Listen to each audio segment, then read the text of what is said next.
this hole is for safety. Just I drilled it just for safety, so it's not going to jump on me. So the idea was that I'm going to do a vase with resin and some bubbles, bubbles in the resin and bubbles to add into the resin. Some worked, some didn't work, some worked better, some didn't work at all. Let me show you what I did. First comes first, let me square this piece of wood. Now if you're new to my channel, don't forget to subscribe, press the bell over there so you will know that I'm putting a new video, and enjoy this one. I think the wood is cedar. It's quite cracked. So the first thing I'm going to do is I'm going to square it. I'm going to create a tenon, and then I'm going to cut on the bend saw. I'm going to cut a V-shaped groove and put it back on the lathe.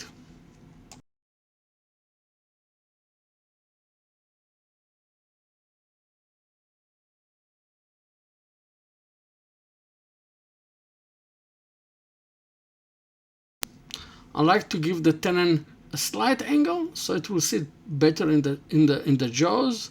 It will not come out.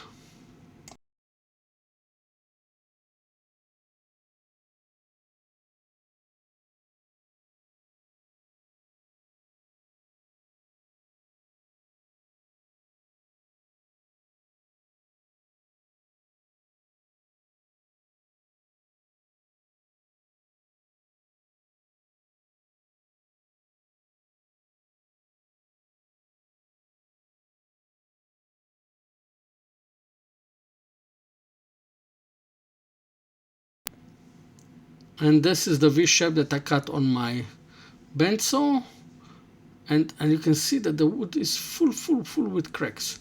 So I'll have to make some plans so it will not leak later when I put resin. And here, especially at the bottom, I had to put a lot of hot gun glue before I put the plastic around it, so it will not leak at the bottom. And now I'm doing the vessel, and I'm putting the I'm using a piece of wood because I don't like to burn my fingers, that's all.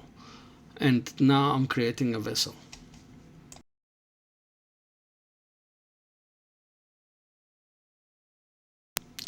In my tool rest I made I put a special bowl. I made a bowl that I can put my chuck on top of it and it holds it this way, and I put a plastic so if it leaks it will not leak. Now the resin I whisked as much as I can, maximum, for it to be with bubbles.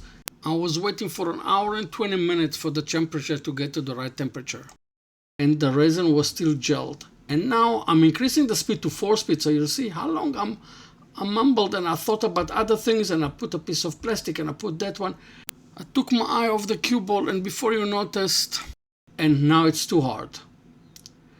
5 minutes it got too hard, and I was waiting for 1 hour and 20 minutes for it to get to the right gel so I can inject inside a different resin and create bubbles. And here you can see it's already hard, and the whole work is gone to the dogs. So I'm trying to save it, give it some other features, and it gets some features, but it's not what I wanted.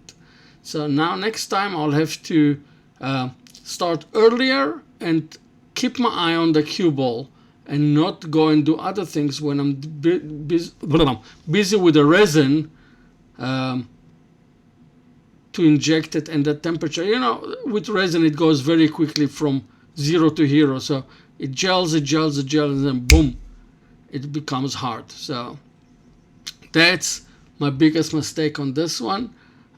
So the bubbles that I was thinking to create at the bottom did not happen because of stupidity and because I took my eye off the cue ball.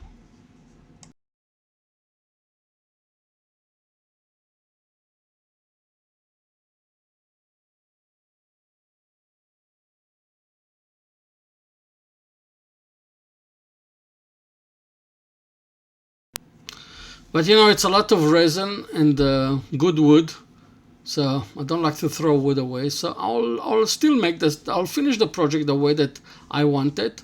I'll make a vase, but it's not going to be with the same effect that I want it to be with. So you will let me know.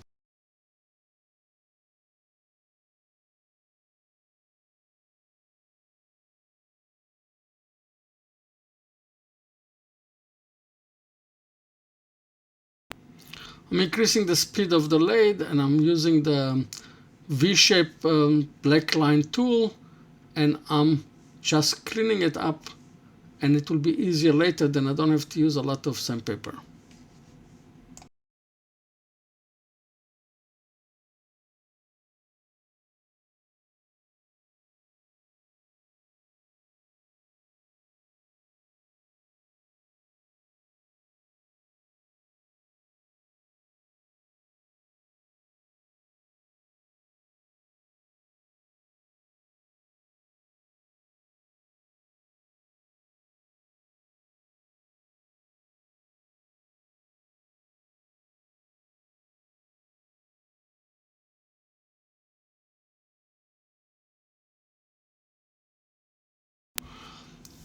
I'll start cutting it into the right angle of the vase, and then I moved so that it will be better if I move to a square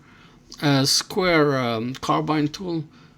So I use the black line square carbide tool, and I'm cutting it in two V's, one on this side and one on the. I turned around the speed of the lathe, the direction of the lathe, and of the turning of the lathe. And now I'm doing the V on the other side, and then I'm going to go back to the round carbide, and I'll smooth it out.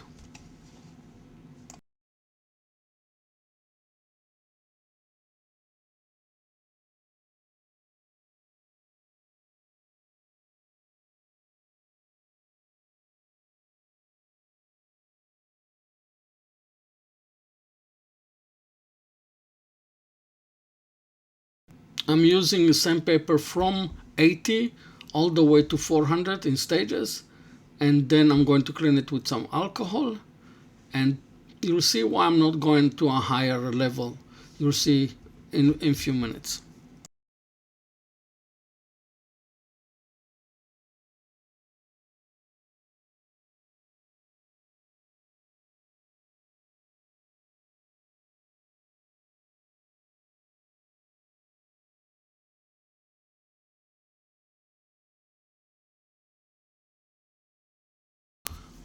Because I don't have a support anymore, so I made the support. It's actually the sponge that's for polishing, and it's got a very huge base, so, and it's rubber, so it's not going to damage the inside. So I'm using it sometimes for center and support. The same thing here. I'm sandpapering all the way to 400 and not more.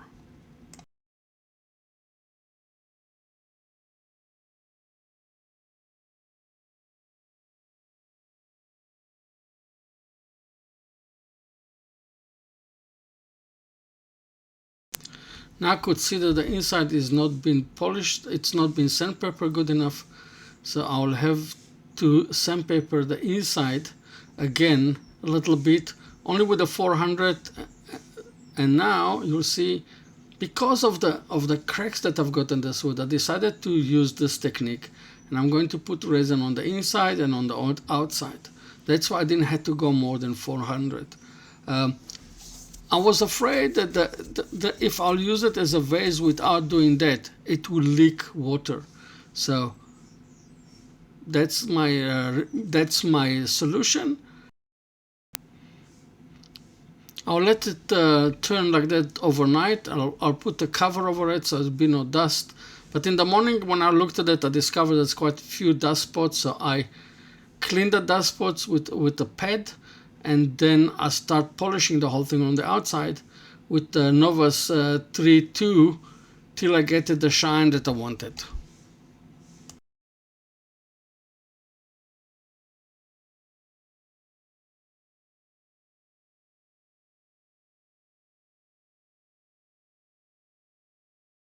Now I left enough space in the back to try a new technique.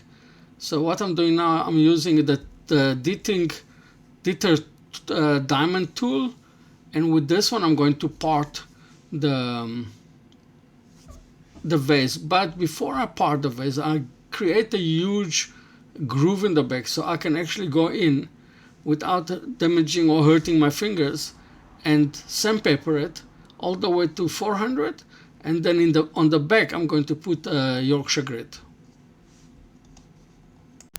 After the Yorkshire grit, I'm going to lock the chuck, and I'm going to remove the vase because it's cedar, it's an easy wood to do it. With a hard wood I will have to go a little bit thinner. And now I'm going to put it on my press drill. I'll drill a 25mm hole and put my logo in. Let me know, what do you think? How do you find this vase? I think it's a nice vase, but it's not what I wanted. I know it's not leaking because it's sitting in the kitchen overnight and it's still full with water.